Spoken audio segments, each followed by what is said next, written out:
8회에 걸쳐서 말씀을 하나하나 살펴보면서 하나님께서 각 개인과 또 우리 성도들 가정 또 우리 교회에 주시는 그 복음의 메시지들을 놓치지 아니하고 은혜를 누리길 원합니다. 여러분, 이 빌레몬서는요 성경 66권 중에 가장 짧은 편지 중에 하나입니다. 고작 25절밖에 되지 않습니다. 그런데 이제 이 짧은 말씀에 하나님의 큰 은혜와 기적이 숨어 있습니다. 바울 서신이 신약 성경에 10권 이상으로 기록되어져 있는데, 바울 서신 가운데 어쩌면 가장 파급적인 효과를 또 역할들을 기능들을 했던 서신 가운데 하나입니다. 저는 한 주간 집중적으로 이 25절을 살펴보면서 참 우리 빌레몬서 안에 직접적으로 예수님에 대해서 기록되어져 있지 않지만 복음의 능력이 어떻게 등장하고 나타나는지, 또 그 복음의 내용이 무엇인지를 우리 교회가 정말로 복음 앞에 서고 복음을 경험하고 복음을 누리는 그런 은혜가 되기를 바랍니다. 저는 오늘 그래서 첫 주제의 말씀을 첫 줄이 운명을 바꾼다, 첫 줄이 운명을 바꾼다라는 제목으로 말씀을 나누겠습니다. 사도 바울은 복음을 전하다가 감옥에 갇혔죠. 그래서 감옥에 갇혀서 쓴 서신을 우리는 옥중서신이라고 이야기합니다. 사도 바울의 옥중서신은 신약 성경에 4권이 있습니다. 에베소서, 빌립보서, 골로새서, 그리고 빌레몬서입니다. 어쩌면 성도들이 빌레몬서에 대해서 한 번쯤은 들어보셨지만 어떤 부분들은 한 번도 읽어보지 못하신 분들 계실 것이고, 제대로 이 부분에 대해서 살펴보지도 못한 분도 있을 겁니다. 그래서 그런 의미에서 우리는 좀 기대감을 가지고 살펴보면 좋겠습니다. 옥중서신이라고 했습니다. 바울이 지금 로마 감옥에서 갇혀 있는데요, 그곳에서 이 편지를 작성했습니다. 그러면 여러분, 빌레몬서를 쓸 때 상황을 한번 생각해 보면 좋겠습니다. 로마의 감옥은 오늘날의 이 감옥, 교정시설과는 거리가 멉니다. 매우 열악한 환경이었습니다. 차갑고 은습한 감옥에서 손과 발목에는 조이는 쇠사슬이 있고, 그리고 생존 자체가 매우 어려웠습니다. 그러니까 육체적인 고통뿐만 아니라 정신적인 고통을 동반했죠. 자유가 없죠. 박탈당한 채 고립된 환경에서 지냈습니다. 여러분, 왜 그렇게 작은 평수에 고립되게 보내느냐? 그게 형벌인데 그만큼의 뭐예요? 심각한 스트레스, 절망감, 불확실한 미래, 희망을 찾아볼 수 없는 그런 것, 그것이 하나의 심판이고 형벌인 것이죠. 그런 절망의 감정에 사로잡혀서 하루하루 살아가야 했던 상황이 바로 감옥 생활이었습니다. 근데 그런 현실 속에서 바울이 지금 뭐 하고 있다고요? 편지를 쓰고 있다. 이것을 먼저 이해를 하시는 것이 이 서신을 향한 하나님의 음성을 들을 수 있는 교회인 것 같습니다. 그런 상황 속에서 만약 여러분이라고 한다면 누군가의 편지를 쓴다, 누군가에게, 그럼 여러분은 어떤 글의 내용을 쓰시겠습니까? 좀 찾아와, 나 잊었니? 올 때는 영치금 두둑히 가져와라. 어떻습니까? 여러분은 어떤 편지의 내용을 쓰시겠습니까? 저는 빌레몬서를 이렇게 묵상하면서 바울의 자기 소개 첫 줄에 먼저 이렇게 압도당했습니다. 1절, 그리스도 예수를 위하여 갇힌 자 된 바울과 및 형제 디모데는 우리의 사랑을 받는 자요 동력자인 빌레몬과, 그리스도 예수를 위하여 갇힌 자 된 바울은 지금 자신을 이렇게 소개하고 있습니다. 여러분, 신약 성경을 가만히 살펴보시면 사도 바울의 다수의 서신에서는, 그 서신의 서두 편지 앞머리에서는 항상 뭐라고 이야기했냐면, 하나님의 뜻으로 말미암은 사도된 나 바울은, 사도성에 대해서 계속해서 바울이 자신을 소개했습니다.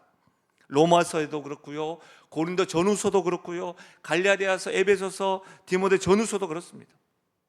근데 여러분, 빌레몬서에서만 서두에 공식 직함인 사도가 아니라 그리스도 예수를 위하여 갇힌 자라고 쓰고 있다는 겁니다. 좀 더 정확하게 이야기하자면 나는 로마의 죄수 바울 그렇게 하지 않았습니다.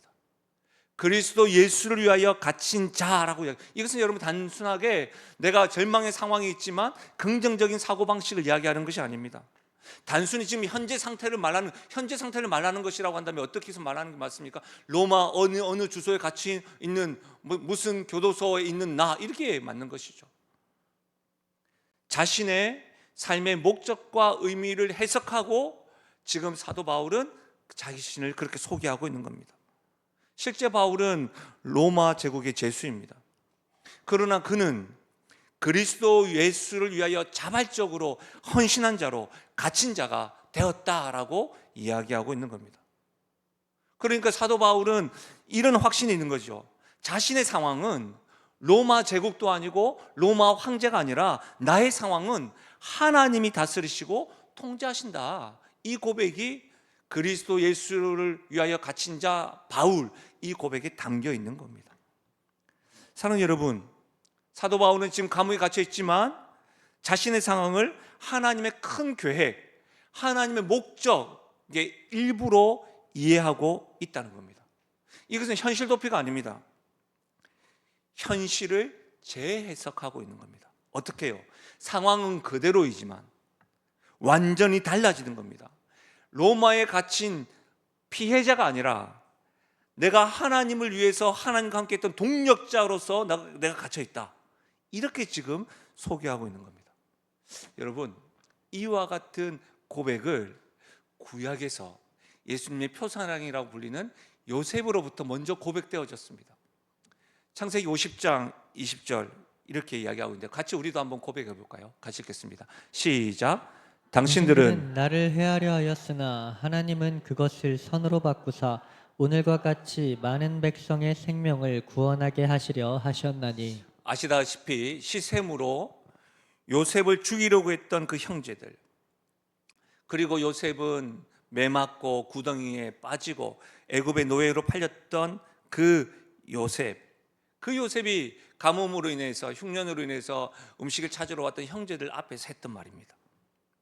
요셉은 삶의 해석은 고통과 좌절과 원망의 상황으로 매듭지어지지 않고 그는 하나님으로 해석하고 있는 겁니다. 당신들은 나를 헤아려 하였으나 하나님은 그것을 선으로 바꾸셨다. 그래서 오늘과 같이 많은 백성을 구원하기 위해서 했다. 하나님에 대한 해석으로.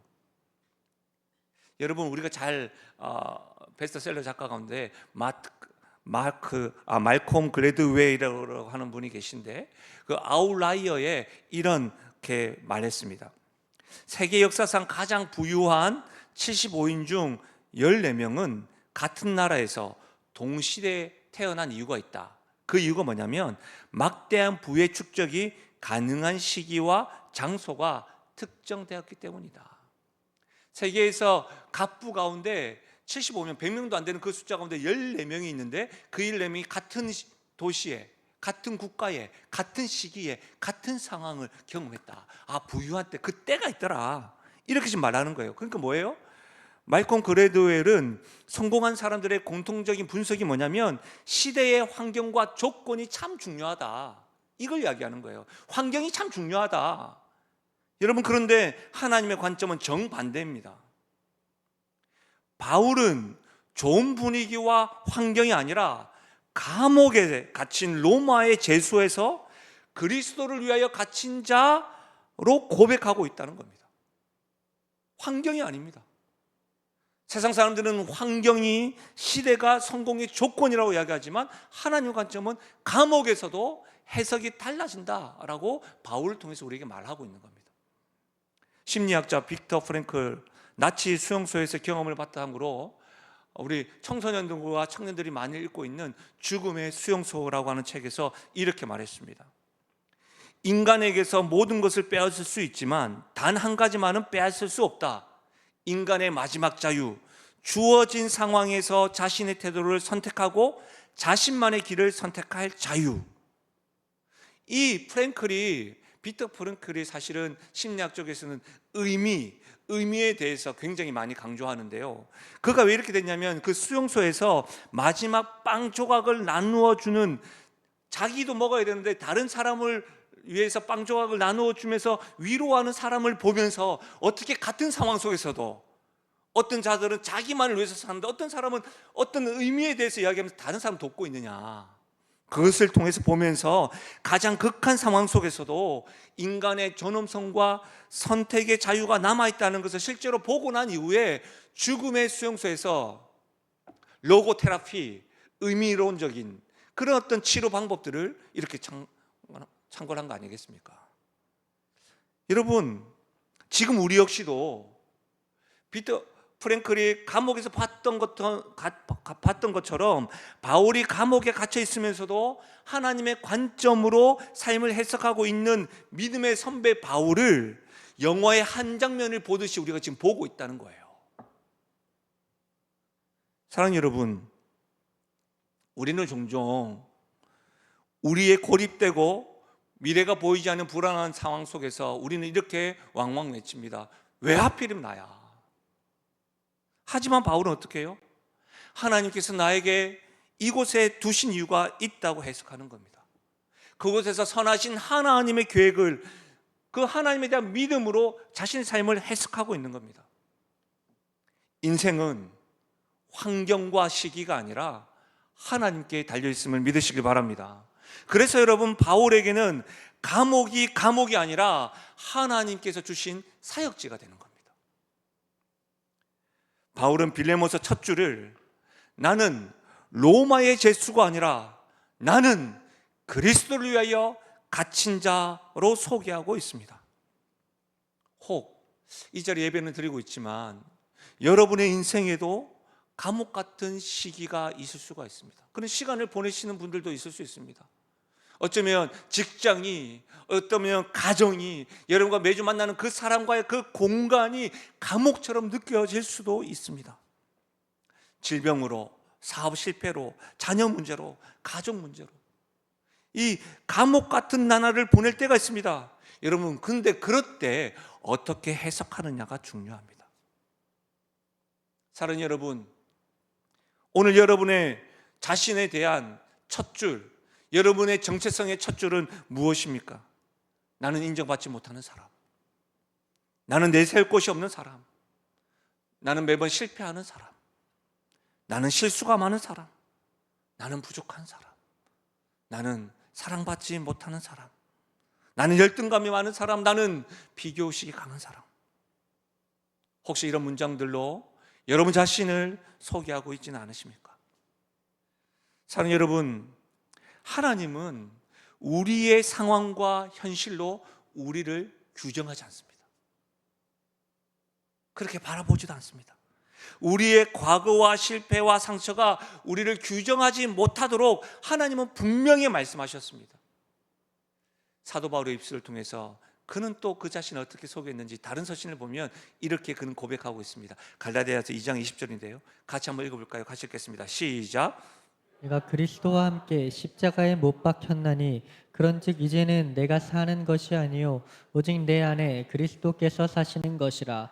이제 내가 육체 가운데 사는 것은 나를 사랑하사 나를 위하여 자기 자신을 버리신 하나님의 아들을 믿는 믿음 안에서 사는 것이라. 사랑하는 여러분, 바울에 대해서 가장 바울의 사도권에 대하여 의심하고 계속 비방하고 비난했던 교회가 갈라디아 교회입니다.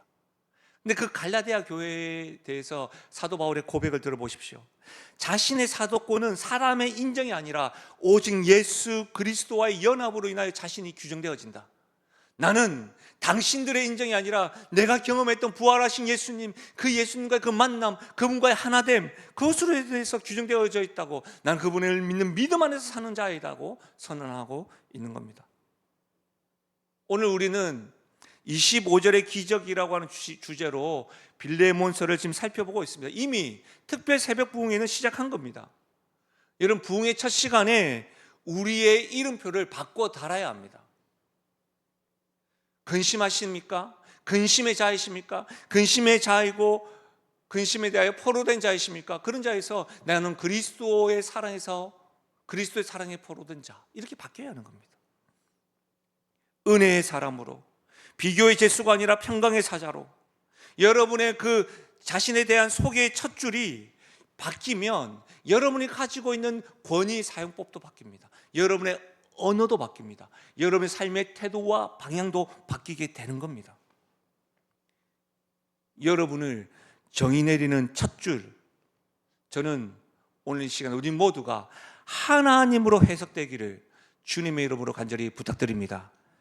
여러분, 이어서 바울은 편지를 받아보고 있는 수신인에 대해서 기록하고 있습니다. 첫 번째 수신은 빌레몬이죠. 1절과 2절 다시 한 번 더 들어보십시오. 그리스도 예수를 위하여 갇힌 자 된 바울과 및 형제 디모데는 우리의 사랑을 받는 자요 동력자인 빌레몬과 자매 아비아와 우리와 함께 병사된 아키포와 내 집에 있는 교회에게 편지한다. 수신인은 빌레몬인데 받는 사람들에 대해서 한자 한 땀 한 땀 굉장히 정성껏 기록하고 있습니다. 특히 세 명이 등장하는데요, 빌레몬, 자매 아비아, 아키포입니다. 이들은 골로새 교회의 교인들의 이름입니다. 이 정통적으로 핸드리슨 주석에 보니까 전통적으로 빌레몬이 가장의 이름이고 아비아는 그의 아내이고 아키포는 그의 아들의 이름이라고 합니다. 그러니까 여러분, 골로새 교회는 빌레몬 가정의 가정입니다. 자료를 보니까 적어도 300여 년 동안 초대교회 역사 가운데서는 독립된 교회당이 없었습니다. 다 어떻게 해요? 가정에서 예배를 드렸다는 것이죠. 또 어떻게 해요? 카타콤이나 지하 동굴 같은 데서 예배를 드렸습니다. 그러니까 지금 내 집에 있는 교회에게 편지한다라고 할 때에는 교회당이 아니라 뭐예요? 가정에서 모이는 빌레몬 가정을 위한 중심. 그래서 요즘 가정교회를 하는 곳이 많은데 그 가정교회의 초대교회를 표본으로 삼고 하는 것이지요. 그리고 여러분, 1절 좀 더 자세히 보시면 여러분 그 빌레몬과 아비아와 아키포에 대해서 뭐라고 이야기하냐면 이렇게 덧붙입니다. 우리의 사랑을 받는 자요 동력자인 빌레몬이라는 거예요. 이걸 통해서 바울과 디모데의 사랑을 받는 자가 빌레몬이다라는 것을 알 수가 있습니다. 근데 여러분, 이것을 제가 원문을 보니까 이 사랑을 받는다라고 하는, 사랑을 받는 이 의미가요, 사랑을 받는, 사랑을 입은 이런 의미더라고요.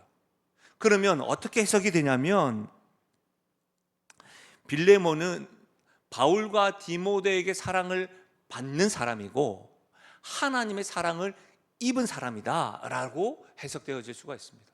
그러니까 빌레몬은 하나님의 사랑뿐만 아니라 주변 같은 성도들에게도 사랑을 받는 사람, 그런 사람입니다. 여러분, 또 뭐라고 이야기합니까? 동력자라고 부르고 있습니다. 동력자는 어떤 뜻이에요? 같이 일하는 사람, 같은 목적을 가지고 있는 사람, 같은 생각, 같은 말, 같은 목표를 달성하고 같은 길을 걷는 사람들을 동력자라고 부르죠. 그러니까 여러분, 빌레몬, 그렇다고 해서 이제 빌레몬이 사도 바울과 같이 디모데도 그렇고 디모데나 디도와 같이 복음 전도자나 교역자는 아니었던 것 같습니다. 빌레몬은 골로새 교회의 장로나 집사였던 것 같습니다. 그의 집을 개방해서 교회 모임을 할 정도로 그는 나름의 어떤 물질적으로 풍요하기도 했지만 뭐예요? 그렇게 헌신하고 수고하니까 하나님의 사랑을 입었을 뿐만 아니라 어떻게 해요? 다른 사람들에게도 존경받고 사랑을 받는 모범적인 성도다라는 것을 지금 기록하고 있는 겁니다. 우리가 아직 읽지 않았지만 22절에 보면 사도 바울이 나중에 내가 골로새 가면 나를 위해서 방 하나 준비해줘, 이렇게 이야기합니다. 그 말은 뭐예요? 언제든지 초대교회 때 빌레몬은 복음을 전하는 자들을 위해서 방을 준비했던 사람이었다는 것을 우리가 짐작할 수가 있습니다. 아비아에 대해서는 어떻게 이야기하고 있습니까? 자매라고 이야기하고 있습니다. 여러분, 제가 아비아는 빌레몬의 아내라고 설명해 드렸는데 여러분, 빌레몬의 아내에게 자매라고 부를 수 있다는 거 하는 사실은 뭐예요? 사도 바울이 이 빌레몬과 아비아를 주로 했을까요? 그건 아니겠죠. 그게 아니에요, 여러분. 그리스도 안에서 한 가족으로 부르고 있다는 거예요. 여러분, 우리도 나이의 많고 적음을 떠나서 직분과 직위를 떠나서 그리스도 안에서는 한 형제 한 자매입니다. 아멘이십니까? 예, 이겁니다. 이게 아멘으로만 머리로만 이해하는 것보다 연습하는 것이 필요할 것 같습니다. 옆에 분들에게 형제님, 자매님 한번 인사해 볼까요? 여러분 다시 한번 더 우리 이렇게 할까요? 형제님, 자매님, 우리는 그리스도 안에서 한 가족입니다. 시작. 여러분 은혜의 방편이 말씀과 성례라고 했는데 잘 들어보십시오.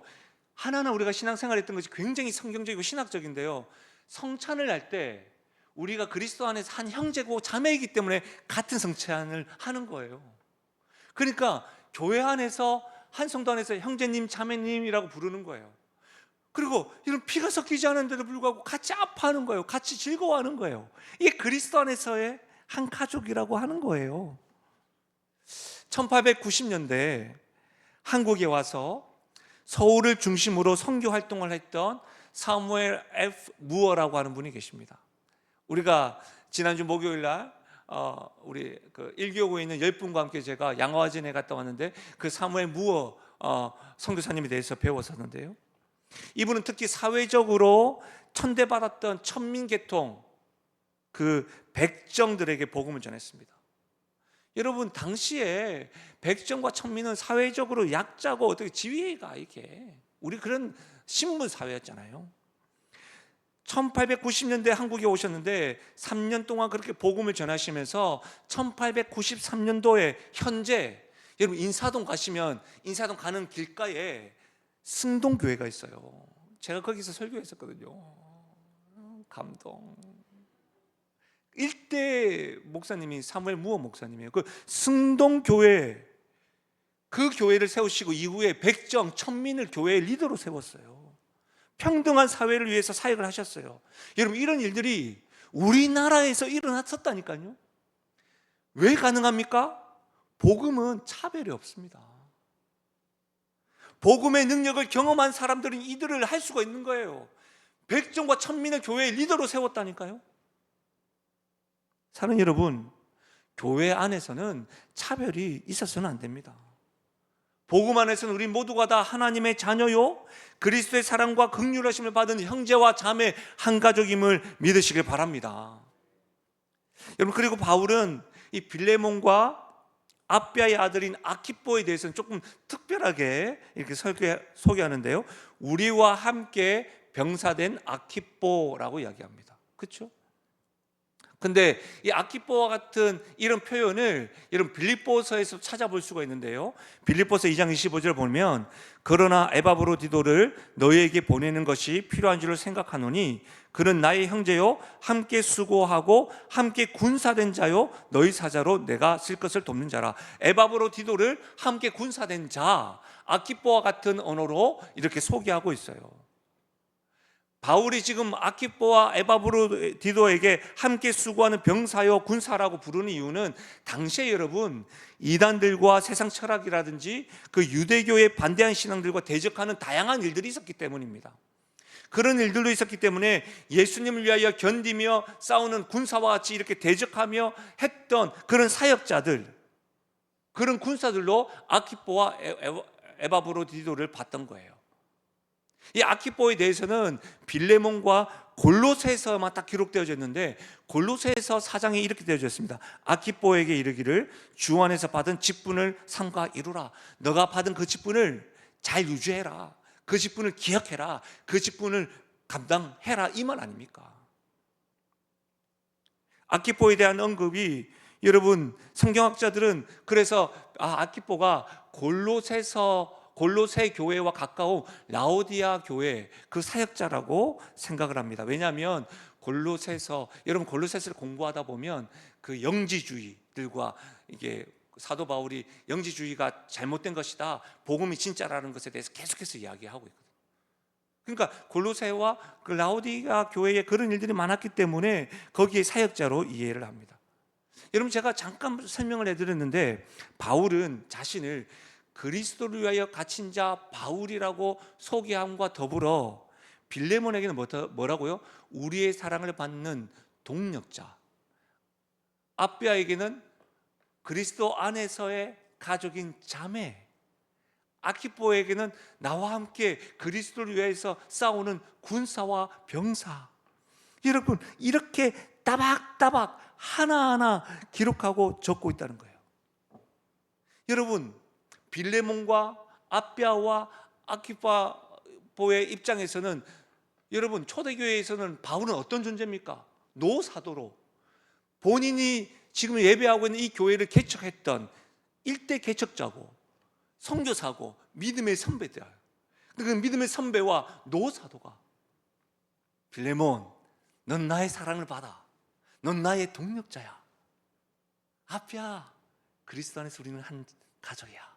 아키뽀야, 나와 같이 그렇게 힘쓰고 있는 너의 그 사역을 감당해. 이 느낌이 오십니까?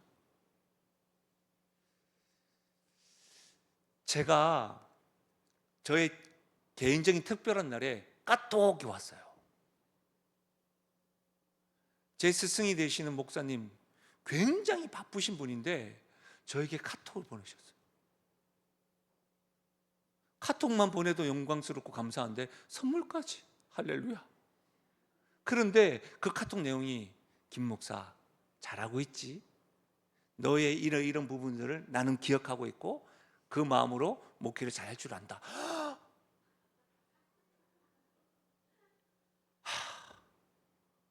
너무 송구하게 저는 바빠가지고 연락도 잘 못 드렸는데, 여러분, 제가 지금 뭘 말씀드린 줄 알겠습니까? 빌레몬과 아비아와 아키포의 입장에서 노사도가 복음을 위해서 같은 신앙을 가지고 있는 믿음의 선배가 그렇게 하나하나 적으면서 얼마나 격려가 되었을까요? 앞으로 계속해서 살펴보겠지만 바울은 단지 립 서비스를 한 것이 아닙니다. 진정한 마음으로 그들에게 호칭을 부르며 격려하고 있는 겁니다. 그러면서 여러분, 바울은 계속해서 그들에게 뭐라고 합니까? 축복하고 있습니다. 어떻게 해요? 은혜와 평강입니다. 3절에 하나님 우리 아버지와 주 예수 그리스도로부터 은혜와 평강이 너에게 있을지어다.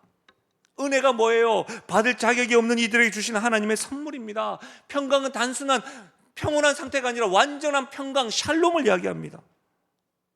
여러분, 바울이 축복하는 그리스도의 은혜와 평강은요, 구약의 이스라엘 백성들에게서 구약의 제사장 하나님의 축복 선언에서 근거한 겁니다. 여러분, 제가 여러분 축복할 때, 축도할 때 내가 여러분에게 축도한다고 이야기합니까? 그렇지 않잖아요. 제가 항상 어떤 멘트를 합니까? 하나님의 복을 받겠습니다라고 이야기하잖아요. 그 복이 여러분 민수기 6장 24절에 근거한 내용이에요. 여호와는 내게 복을 주시고 너를 지키시기를 원하시며 여호와는 그의 얼굴을 내게 비추사 은혜 베푸시기를 원하시며 여호와는 그 얼굴을 내게로 향하여 드사 평강 주시기를 원하시느니라. 그래서 그리스도께서 주시는 은혜와 평강으로 축복합니다. 근데 여러분 보세요. 바울이 지금 빌레몬과 아비아와 아키포 한 사람 한 사람에게 격려와 호칭을 부르면서 동시에 은혜와 평강을 외치고 있는데 어디서 하고 있냐고, 어디서 하고 있냐고. 감옥에서 하고 있는 거예요. 여러분, 감옥에 갇힌 사람이 어떻게 은혜와 평강을 선언할 수가 있습니까? 아니, 자신의 삶이나 신경을 쓰고 고립되어 있고 누가 봐도 고통과 힘겨움을 겪고 있는 바울인데 어째서 그는 은혜와 평강을 다른 사람을 향하여 축복할 수 있을까요? 이것이 복음의 능력입니다. 사랑하는 여러분, 바울에게 있어서는 환경보다, 갇힌 감옥보다 더 강한 현실이 있었습니다. 그것이 무엇입니까? 하나님 아버지와 주 예수 그리스도의 현실입니다. 아멘이십니까? 여러분, 놀랍지 않습니까? 어떤 상황과 현실 가운데서도 우리 하나님은, 예수 그리스도는 나를 위해서 십자가에 죽으셨고 부활하셨고 나와 함께 하신다. 본인이 갇혀있는 감옥이 현실이 아니라 자기에 있어서 그 감옥보다 더 분명하고 선명한 현실, 하나님 아버지와 그리스도 예수의 현실이 있었다는 거 아닙니까? 그래서 그가 이렇게 로마 감옥에서 선포할 수 있었던 것, 로마서 8장 28절 같이 한번 읽어볼까요? 시작.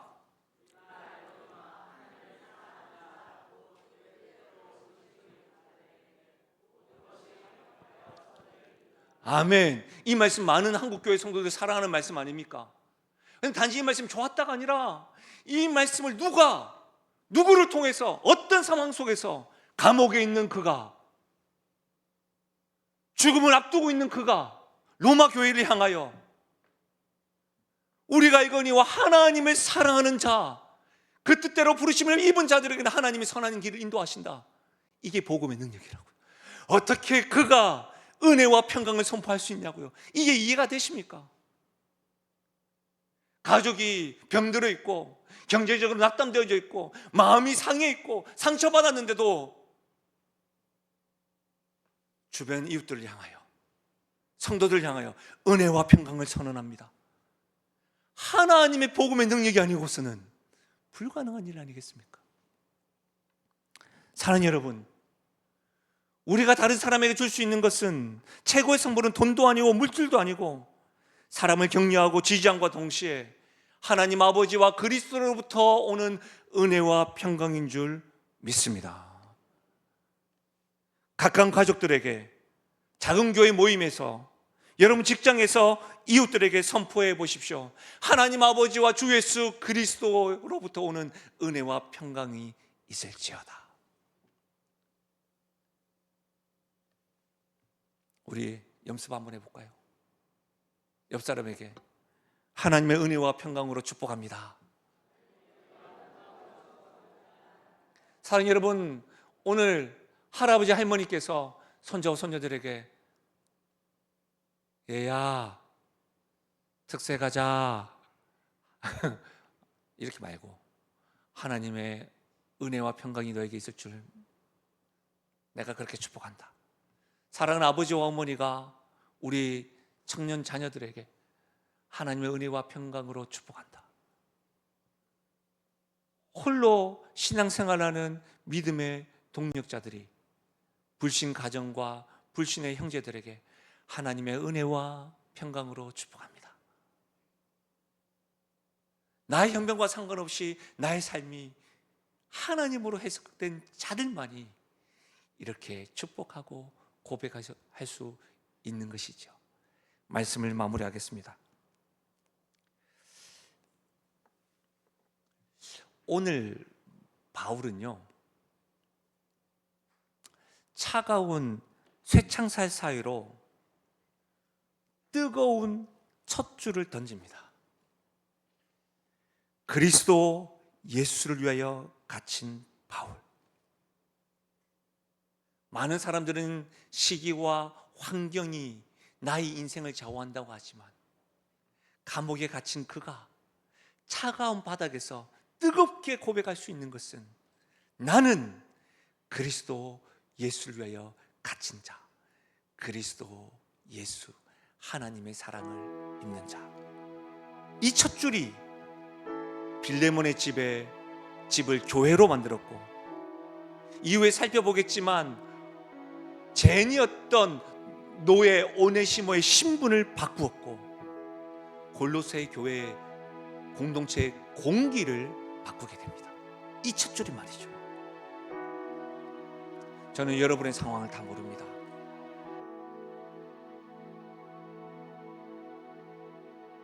금요기도 집회 끝나고 새벽이죠. 12시 40분 넘어서도 갑작스럽게 우리 성도에게 저에게 전화가 왔습니다. 가족 중에 한 분이 응급실에 간 것으로. 저는 세세하게 여러분의 상황을 다 몰라요. 각각 다른 형태의 감옥에 있을 수 있습니다.